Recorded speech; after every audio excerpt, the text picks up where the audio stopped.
دمها وكترى ونار. إخوتي هيا للعلا سعيا نرشد الدنيا أنه لا نحيا بشعار الله الوطن الملك.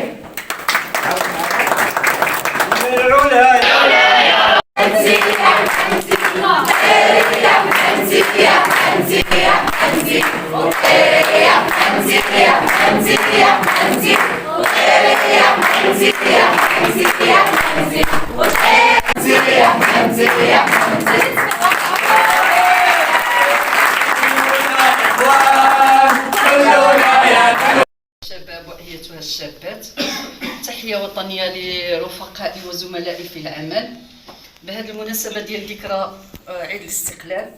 يعني ارتأت المديرية أن تقوم بأنشطة متنوعة وبأنشطة نوعية الهدف منها استحضار الموروث التاريخي للأمة المغربية، وكذلك استحضار ذاكرة هذه المقاومة والدفاع عن النفس لدى الشباب. كان الموضوع هذا البرنامج اليوم هو المفاتيح الابواب السبع ديال المفاتيح ديال ذاكره المدينه القديمه. علاش؟ لان كانت عندها رمزيه تاريخيه، خرجوا منها اشخاص مقاومين، وكانوا كذلك حتى النساء كانوا مقاومات ولكن كانوا في الخفاء. يعني كثير من النساء اللي ساهمنا في المقاومه ولكن بطرق مختفيه، وسندنا رجالتهم في هذا الحدث. لهذا علينا نحن الشباب او انتم الشباب، حتى حنا رانا شباب معكم، ان نستحضر هذه الفترات التاريخيه المهمه، لا لشيء الا لاننا باش يكون عندنا واحد التشبث بالروح الوطنيه ديالنا. كاملين كتمثلوا دور الشباب والانديه النسويه.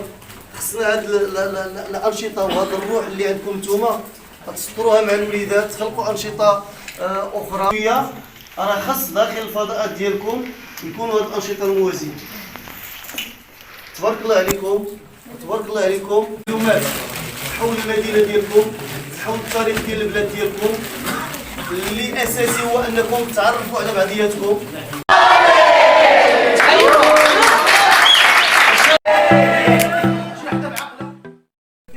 خرجوا مظلومين من هذا القاعه.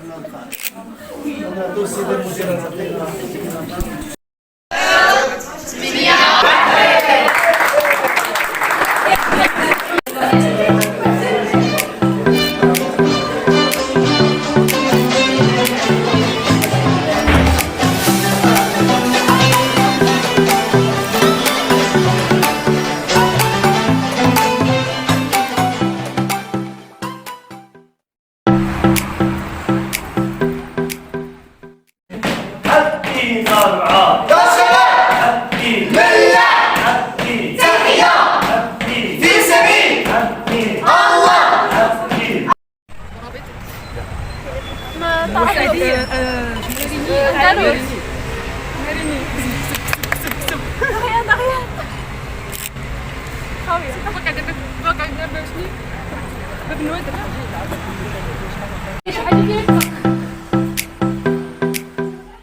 ولكن كان هناك ذكاء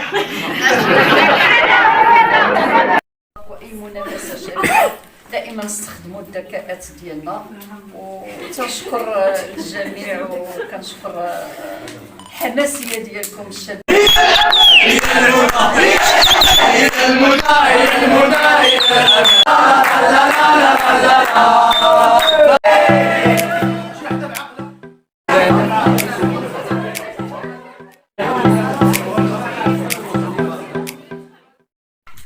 الجائزه غتقدم نهار 30 نوفمبر كبير في اطار واحد الحفل الختامي غادي نقدموا المديرين. حنا غادي نتواصلوا معكم ان شاء الله باش نعدلوا لكم الزمان والمكان. قبل ما نختم غادي نشكروا المدير ديال المؤسسه سي احسان المملي. فريق عبد الخالق طوريس.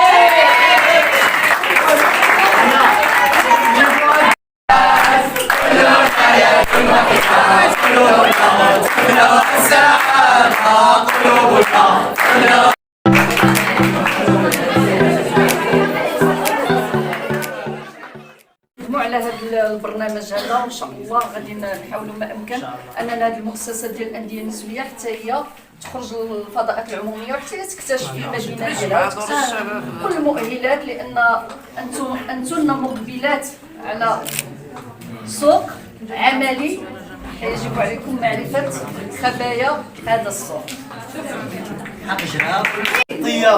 تغطيه ديال هاد اللعبه كامله سي اوبجي.